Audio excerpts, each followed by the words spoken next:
Welcome to Vision 2222, the podcast where we explore the scientific, technical, social, and human changes that we might see if we were able to travel 2 centuries into the future.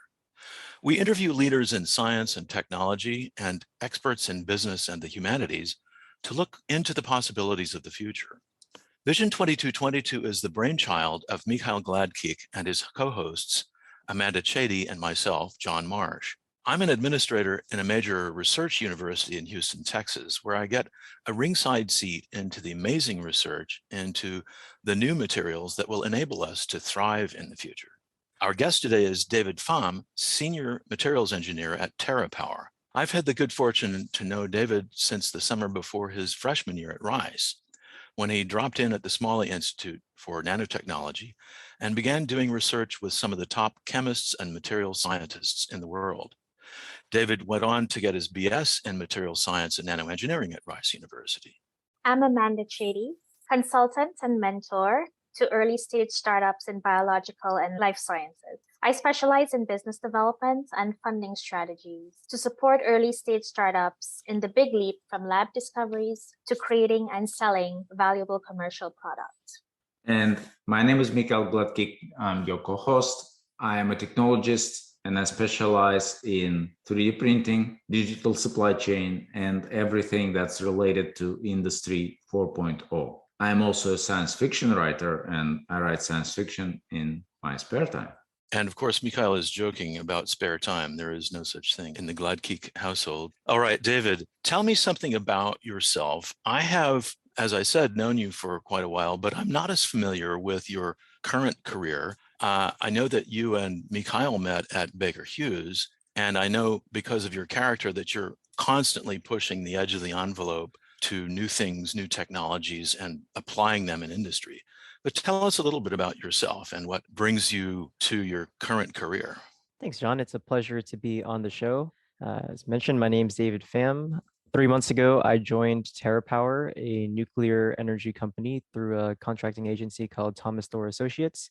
And my current role as a senior materials engineer, I leverage experimental data and literature to guide materials decisions for the creation of our Generation 4 nuclear reactor in a project called Natrium. Oh, that's awesome. All sorts of directions that can take. You started your education and career at Rice University and the Smalley Institute in nanotechnology and materials science. Nanotechnology used to be, and I believe still is, a hot topic in the industry and in the media. Could you explain to our listeners what it is, why it has that specific name of nanotechnology? What are some of the benefits, and why are the applications in nanotechnology so broad? Absolutely. Nanotechnology is any science or invention that's considered at the nanoscale, and that's 10 to the negative 9 meters, or as some others like to put it, 1/75,000th roughly of the width of a human hair or the thickness of a piece of paper. I wonder how people really perceive nanotechnology nowadays, because I remember as part of the introductory course to nanotechnology at Rice, we were debunking a lot of the common nanotechnology myths. And I think my most memorable lecture when I was a freshman was debunking why nanobots were technologically infeasible because of the surface area to volume ratio for nano objects based on our understanding at the time and the energy involved to actually operate a nanomachine. Right, because back then there were still people who thought that we would be overtaken by nanobots who would destroy the surface of the earth, all living beings, and it would turn the surface of the earth into gray goo. I think people are still thinking of that gray goo when they think of nanobots or nanomachines. Yeah. Okay. No, that being said, nanotechnology really originated as a term in the mid 1900s and focused on material behavior, like at the scale I mentioned earlier, 10 to the negative 9 meters. So in terms of its applications, I mean, the benefits of technology is like nearly infinite, right? If you really think about it, everything in the world can be studied at the nanoscale. Well, and it's important to do that. It was especially important to introduce that some years ago because it was not in the mainstream at the time, to study the unique behaviors and characteristics that you would find in materials at the nanoscale compared to at the macro scale, or even at the more fine measurement of the quantum scale. Can you give some examples, though, of nanotechnology as it is used in our daily lives today? Yeah, I'll give a few examples. So again, being brought back to that introductory material science course at Rice, but one of the first examples we got of consumer nanotechnology is probably sunscreen, because the nanotechnologies, titanium dioxide, zinc oxide, are used to provide protection against the sun, since they stay on the surface of your skin and reflect the ultraviolet rays away from your skin. And there are a couple other commercial applications. I mean, electronics are definitely the biggest one. People have probably heard of Moore's law for the number of transistors on a microchip, or in medicine, hopefully not a daily practice for most people, but one that's really fundamentally being researched for delivery of vital medicine to specific parts of the body, and plenty of other ones. I mean, we're on a Zoom call right now and my video is off, but you could probably even point to the foam padding on my earphones as a way to have engineered like isolation of noise, right? Ah, interesting. So, David, we've met at Baker Hughes and we worked together for a few years. And I know your career at Baker Hughes took you through very diverse areas and assignments. You've been into smart services as material engineer in subsea drilling, metallurgical engineer in oil and gas completions. Do you think it is expected from young professionals to go through this rapid succession of rotational assignments to improve your skills, grow, increase your confidence? Did you find this approach beneficial for yourself? Did it expand your horizons and accelerate your growth as expected? And would you do it again if having a choice? And then what would be your advice to people, young professionals just starting in their careers? Yeah, this is a very passionate topic for me because I mentor students and young professionals through the Society of Asian Scientists and Engineers and other programs. And I'm also a huge advocate of early career rotational programs. I think for a lot of professionals, like the typical path to the workforce is like high school to college to work. And some people might hold a job during high school or college. And if they're lucky, it'll be something related to their field. Like I was lucky enough to be a research assistant while I was at Rice in the Materials and Nanotechnology division. Maybe they'll land an internship if they're lucky, maybe a few internships, but either way, most new hires haven't really experienced what it's like to have different managers, have different working styles on different teams, or even the best way to balance their on the job training with the deliverables that they need at work, right? So, a rotational leadership program really provides all of these experiences to a new hire. So, from a company's perspective, I mean, it's really an investment in someone, and the leadership program has to be advocated for and managed. So, like, the rotations and work have to be meaningful. The leadership has to be on board with developing talent, and the company has to really support that investment by providing fulfilling and meaningful opportunities after the program is done. But going back to the question, yes, I would strongly recommend a rotational program for any young professional, or even a mid-career rotational program if the company allows for it. The reason for that, it allowed me to really network with other talented and ambitious engineers, and I got to really expand my skill set outside of materials and chemistry by being forced to take a data scientist role as a materials engineer. And so I'd do it again in a heartbeat. My advice for people just starting in their careers, if you can't find a role in one of those rotational programs, one of the advice I got when I was an intern is if another team's manager, not my direct manager, could advocate for me, it would be successful. So I would take the same philosophy in any early career role. Oh, this is great. Thank you for sharing. John? Let me interrupt just a moment, because it occurs to me now that you mentioned data science, you're doing materials, and you're doing materials right now in a vitally important area of energy and a very challenging technology, nuclear energy. It also strikes me that when you look at the world, David, you're also looking at ways to move into the future using probably artificial intelligence, machine learning, in conjunction with all of the other disciplines that you brought with you out of university. And so I'm actually not asking a question. I'm just seeding this conversation with the notion that when we get to talking about the future, you will have a unique perspective on that. So now I'm going to hand it back to Mikhail. So I just wanted to ask a clarifying question, David. You mentioned this Asian Professionals Society. Yeah. Can you give us more facts of what is it? How does it work? What does it do? Yeah, that's one of the other things that has come with me since my time at Rice. But I joined the Society of Asian Scientists and Engineers, which is a organization that's existed since the around 2007 as an organization to bring together Asians in STEM to have a place to, I guess, congregate, discuss career paths, discuss how our backgrounds have affected our trajectories, and also have an influence from companies that can come to the collegiate conference and hire Asians in STEM, right? So there's been a conference every year for collegiate where employers have a career fair. They can sponsor workshops to do talks, and Asian students in STEM from around the U.S. can come to this conference to attend. Only a few years ago did SACE launch its professional side, which is intended for the growth of Asian professionals in the workplace in terms of growing their leadership capability and having conversations with other Asians again to see how that like our history has affected our career trajectory and things like that. So I've been volunteering for SACE through my whole collegiate career. I was external vice president of the Rice SACE chapter while I was there. And then now I lead logistics for the SACE professional side after being in the workforce for a few years. And we wanted to know about SACE in part because David is wearing a T-shirt, which obviously on an audio recording is not visible. Yeah, our national conference was only a few weeks ago, so fresh out of that.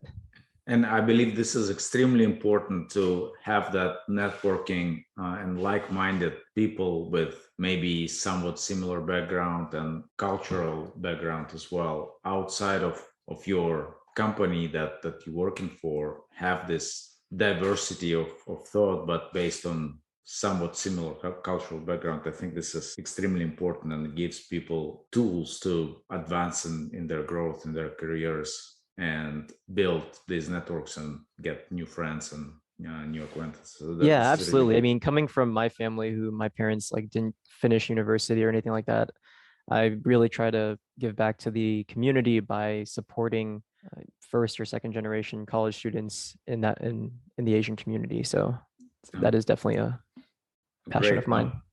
Kudos to you for doing that. This is, I think, this is fundamental.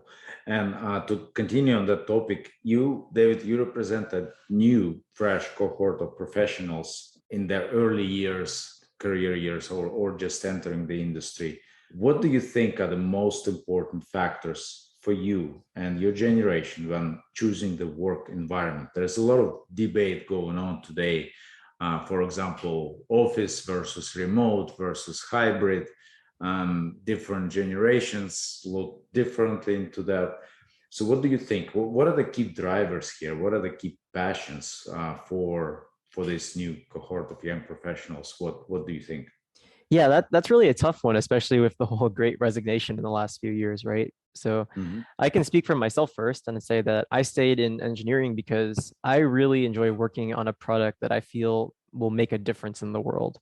So in that respect, I mean, some of my best memories at Baker Hughes was getting my hands on our products and working with our manufacturing team to push a part to our customers. So getting that hands-on aspect and seeing something that I know will go out and have an idea of exactly where it might go in some part of the world to produce something that everybody will use, right? So I think if you can really get behind your company's mission and be given like good consistent feedback from your manager that your work has a significant impact, that's fulfilling to me. So probably a really close second would be for people who still have to go to the office. I mean, the team environment is just so important. And part of that is for young professionals having your opinion respected, even as a new engineer that's like soaking up information, learning about the industry is very important, I think. And that kind of loops back to my promotion of rotational development programs, because since you're usually in a group of other new engineers, it's really easy to be social and also a lot more comfortable to ask each other about what you might initially think are like simple questions. And I say that because like there's no dumb questions.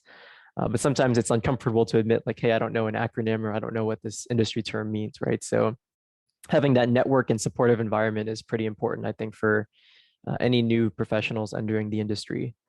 So I could go on about like compensation and work-life balance and remote work, but I think a lot of that is kind of up to the individual. And I'll just say that flexibility is probably one of the biggest factors from a benefits perspective that's important to us, in my opinion. Oh, great, great. Thank you for sharing, David. And talking about that rotational program and assignments you had, you're not only the expert in metallurgy and nanotechnology, but through that rotational program, going through different roles at Baker Hughes and at Rice and now in nuclear, you built also expertise in data science and data analytics. I know there has been a tremendous increase in this field over the past few years. And now every article you read, suddenly everything is about data. We'll organize your data, we'll find patterns, we'll do machine learning on top of it. From your perspective, what is data science? What is different in this field today from, say, 50 years ago? And what do you envision to change in the next few decades? Yeah, so to start with the question of what is data science, I think that's essentially the process of dealing with information to find patterns and make decisions. And so I'm not 50 and I don't know what that really looks like from 50 years ago, since I really only began to explore data science when I started working. But I would bet that the biggest difference is the technology we have and the amount of data that we get to deal with, right? So you mentioned data being a big focus in media and the professional community. So you hear terms like big data, where your data sets are so large that they can't even be analyzed without massive computing power. And in the past few years, I should say, people really lean into different data science words like machine learning, deep learning. When I was at Baker, we talked about data lakes, but I've even heard the term data lakehouse recently, which is kind of like combining a data warehouse and a data lake. Now it's a data lakehouse, technology, augmented intelligence, and even more. And these are all real concepts, but they're all derived from mathematics, from statistics, from models, and really they've only been able to be recently explored because of our new developments in technology that allow for these bigger quantities of data to be processed, right? So in the next few decades, I think I'm looking forward to really two things. One, the expansion of data science as a learning culture and as a general understanding to all engineers, because I think interpreting data will require really a fundamental knowledge of a discipline and how to apply those decisions. So in the sense that a time ago, a minimum requirement for entering like an engineering job would be knowledge of like Excel and Word. I advocate with all of my mentees that that bench post is being moved, right? It's going to be Python and R and statistics moving forward to be that goalpost. And the second thing is improvements in technology that really continue to automate data management and processing, and to improve automation for data gathering as a whole. So helping with getting data in the right place and in a format that people can use it. I've heard an interesting take on data science going into the future. As the argument goes, if you can analyze vast amounts of data and build understanding of the laws and patterns that govern, say, nature and physics and universe, if you could do that, then you can build an algorithm based on machine learning, a neural network, or whatever you have that will do that analysis. And without really uncovering the root causes and the fundamental connections between different variables and causes, you could predict what's going to happen in the future. You could predict that the apple is going to fall on Earth with certain time frame without uncovering the governing laws of physics. Do you think it's realistic to assume that? Do you think this is the direction we're going to go? So instead of uncovering new laws, we'll just say, okay, computer algorithm, analyze all this data from past 20 years, and I want to know where this star will move. I think the future will always be governed by our understanding of our laws of physics. So you can't make a prediction that something will happen that's physically impossible, I guess. But that being said, that kind of ties back into my first thing that I'm looking forward to, in that expansion of data science to all engineering, to reconcile what makes sense physically, what makes sense from the patterns, what makes sense from the computer prediction with what might actually happen, is definitely the future of data science. So maybe the computer will say the apple falls from the tree at X time at X date with X quantity, and the farmer or the engineer will go back and say, well, what if we change all of these things? Because maybe they'll have the experience. Maybe they'll be able to feed better information into the model. Maybe they'll be able to adjust things to make the model make more sense, right? So right. And the way I always understood data science and this algorithms and machine learning and all these models is it's as good as the data you feed it. absolutely. And that kind of ties into my second point, which is improvements in data processing, because so much data comes in from a either manual way or with so much noise that I'm hoping that improvements in data processing will help inform those better decisions. No, indeed. Thank you, David.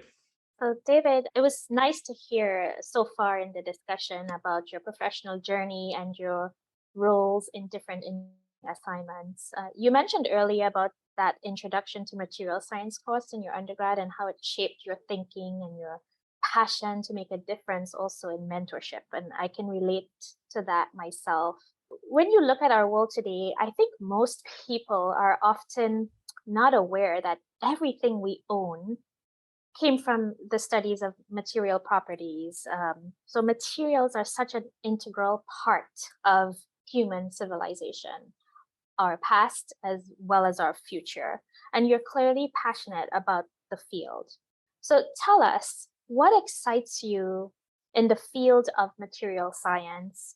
What new discoveries, new materials, or applications should we expect in the short to medium term? So, for example, do you think that we could eventually build some machine, a nanofabricator that would assemble any objects we need from the fundamental matters of the universe, neutrons, protons, and electrons?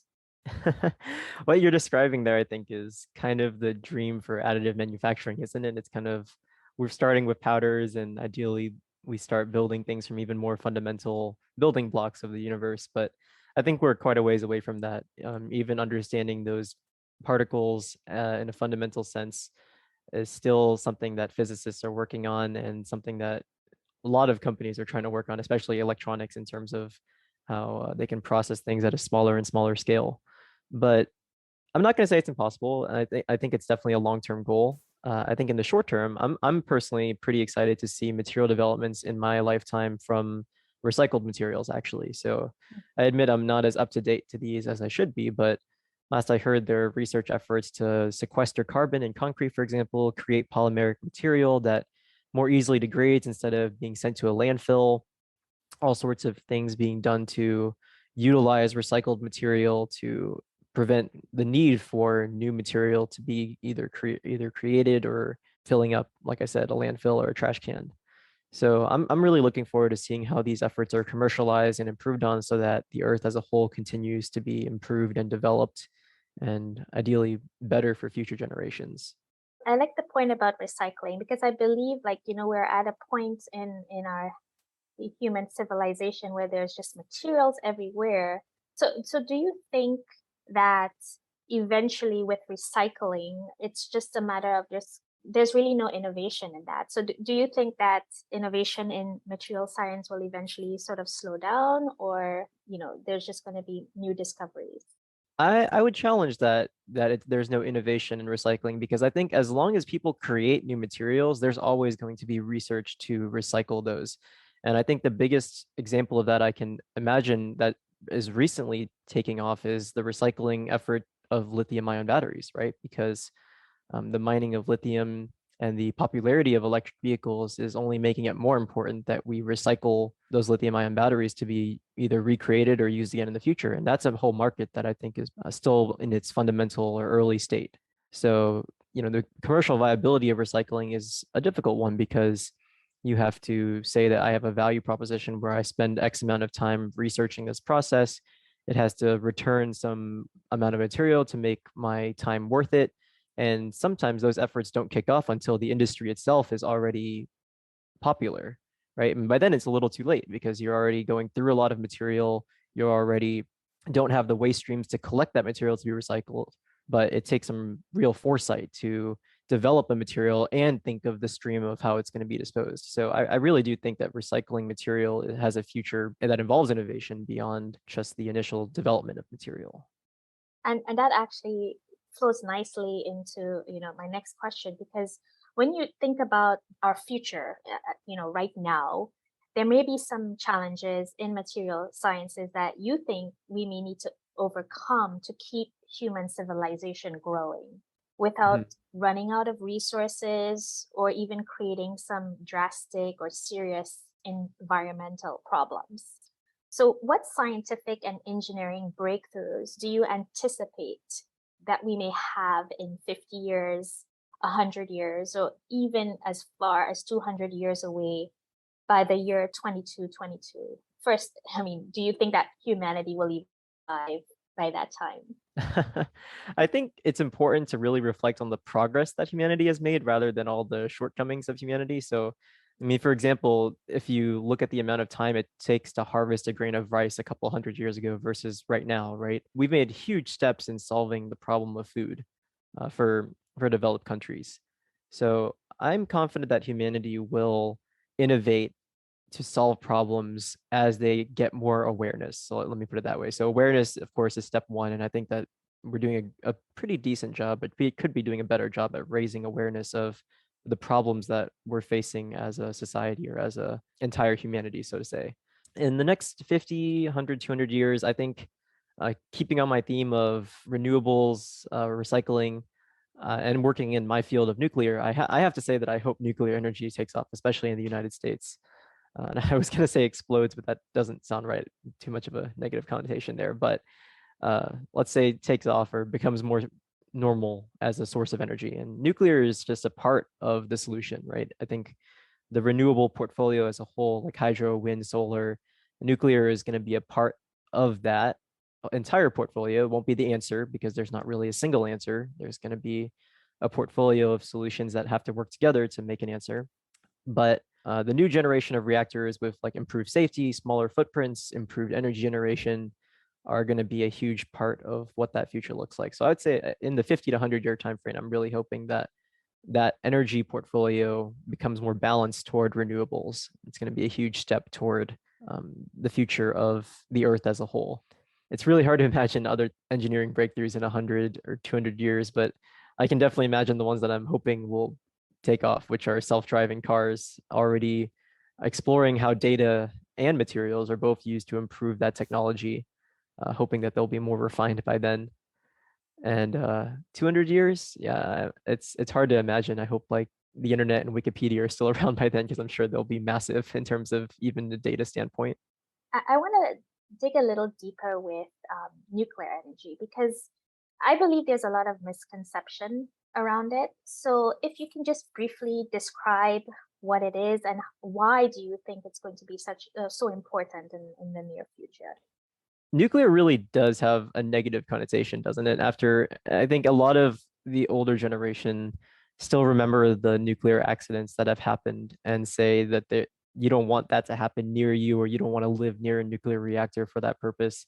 But I think that the technology is developed enough and there's a positive sentiment among my generation that it is going to become a significant part of the renewable energy portfolio. And I always kind of tell people that if we rebranded a nuclear reactor to just advanced steam reactor or advanced steam energy generator, I think that might bring a different connotation to it because at its core, really, you're generating energy to be transferred to boil water, and that steam causes a turbine to spin and like an energy to be generated, right? And all of the concepts around that are really just for that purpose. So in that sense that it is a renewable energy source in a way or very low waste emission source, that is going to be fundamental in the portfolio moving forward. And so someone mentioned that it's cleaner. Is that what you meant? Yeah, yes, cleaner. And I'll put that in context by saying I think all of the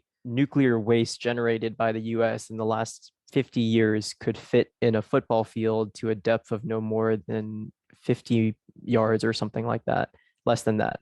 So the amount of nuclear waste generated is pretty minimal. And while it's true that some waste will hold radiation for longer periods of time, it is pretty well studied about what containment is needed to prevent that radiation from leaking. So there's a lot of nuclear myths that are perpetuated that are definitely myths. And I would encourage anybody to go and look at how those myths have been debunked in the last years. thank you so much for taking, this imaginary trip into the future with us. Our last set of questions are one we ask all our guests. It's really a mix of imagination and city about our future, and whether or not, you're a skeptic or you're hopeful for humanity. So first, tell us, do you think that time travel will be possible, forward, backward, or both? And next, if a time machine appeared in front of you and you had chance for just one trip anywhere in time, would you travel to the past or future? And where and when will you go? And tell us why you've made that choice. Yeah, this is a good question. From a realistic standpoint, I've subscribed to kind of Newtonian physics and that space-time motion are absolute. And so I, for my sanity purposes, don't think that time travel is possible just because you start imagining all the different timelines and time streams and multi-dimensional, multiversal theory, and I can get into a rabbit hole with that. So for my sanity purposes, I've come to the conclusion for myself that time, space, and motion are absolute. But for the sake of thinking about it, I mean, I would imagine that we can explore time in any dimensions like another studied concept. So forward or backward should be possible in the sense of any other state of measurement. And if I had to make a chance for one trip, I would probably go forward about 1,000 years, just because I have a sense of how humanity has progressed in the last 1,000 years. And I would love to see how our progression has changed or will change in the next 1,000. So that would Can you be, give us a little, bits of what you think will happen, or what do you predict in the next 1,000 years? man, it's so hard to imagine. That's why I want to do it. But but yeah, I mean, the It could population will be in, grow, yeah, I mean, obviously. right. So I think that the problems that face our current generation in terms of the biggest risk factors to humanity will try to be mitigated in terms of weather. So imagining like very controlled weather environments, travel, like a lot of things that are based on human decisions like driving, I would anticipate will be automated away so that we can really minimize the risk to individual people. And I would probably guess there'll be a lot more studies on incremental increases. So I'm saying materials will be even more important in the future as our understanding of the universe increases. So really hard to imagine what those improvements will look like, but I'm hoping that I can recognize people and they won't all be bionics by then. Right. Thinking broader, David, do you think humanity will colonize other solar systems, other planets, the Oh galaxy? yeah, I think absolutely that we will expand at some point beyond just Earth. And especially once people start exploring the space problem, population increases, and we manage to figure out human created biomes for the sense of we can control better where the environment that we're around, that colonies outside of the Earth will be feasible. Do you think people will travel across those colonies in space to other planets, or will we find a way to send our consciousness with the speed of light? I think it depends how we manage to support people's physical bodies, but I would say that people would travel as long as the problems of travel time are solved. And even right now, you can imagine how much people hate waiting in traffic. So I think that once people resolve fundamental problems, like the basic needs of people, then we'll be spending more time focusing on resolving the inconveniences to people, like travel time. Right, right. I hope we're not going to create interstellar traffic jams and they'll start talking about self-flying spaceships. Yeah, oh no, there's an asteroid coming. Gotta make sure our AI knows how to get out of the way. Yeah. And for long-term travel, I suppose space travel, we would need biological solutions for putting the human body into suspension. Absolutely. And that a lot of new technologies for aging, right? How we age. So it's going to be exciting. So David, this conversation has brought a lot of interesting things together. There's data science. The nuclear power and materials angle also, to me, reflects on space travel as well, because in order for human beings to go beyond the magnetosphere, we've got to find materials that allow us to survive. And so the work that you're currently doing in nuclear could reflect on that as well, plus the need for a motive power to get beyond the solar system. The current chemical rocketry that we use may be insufficient for us to really go to the places where we want to go. Do you want to comment any about that, the relationship between your current work and potential for space travel or other futuristic things?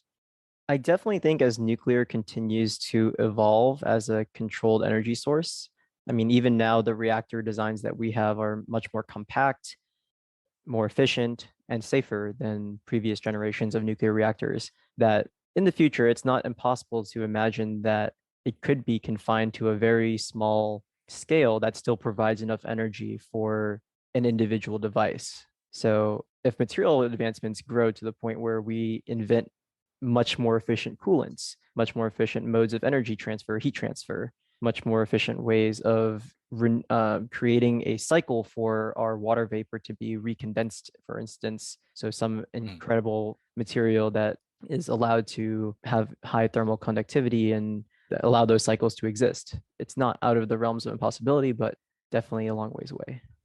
This is now the tail end of our conversation. And one of the things that we ask our guests to do is to render into one or two sentences some of the things that you would want people to have as takeaways from our conversation. I think materials and data science are both absolutely important for technological development in the future, whether it's short term or long term, and helping to facilitate those discussions and learning among young professionals and young engineers will help drive successful innovation in the future. Awesome. Now, we like our audience to have access to additional information in case they want to pursue any of the topics that have come up during a podcast. Do you have any particular places where people might want to go to dig into some of these topics? For materials, I would certainly recommend check out Rice's website for recent materials developments, especially ones that are ongoing research efforts. For nuclear, TerraPower, of course, has our website talking about our work, our people, and the projects that we work on, especially the Natrium project. And for data science, there's a lot of open courseware, open information that you can do to jump into that world. I know when I first started learning about data science and Python, I took a Udemy course, for instance. So there's a lot of great resources online available for that as well. That's Udemy? Udemy, Udemy. It's kind of like Coursera or several of the other online courses software. Any special causes that you would like to surface here that are dear to your heart?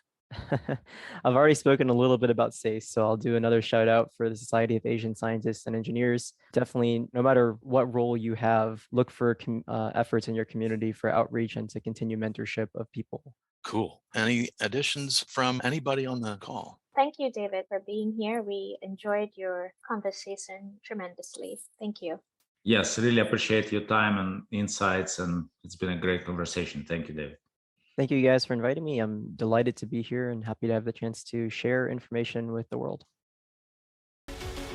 Thank you for listening to this episode of Vision 2222. And if you enjoyed what you heard, please subscribe, like, and share with your friends. Please also comment, and we'll do our best to respond.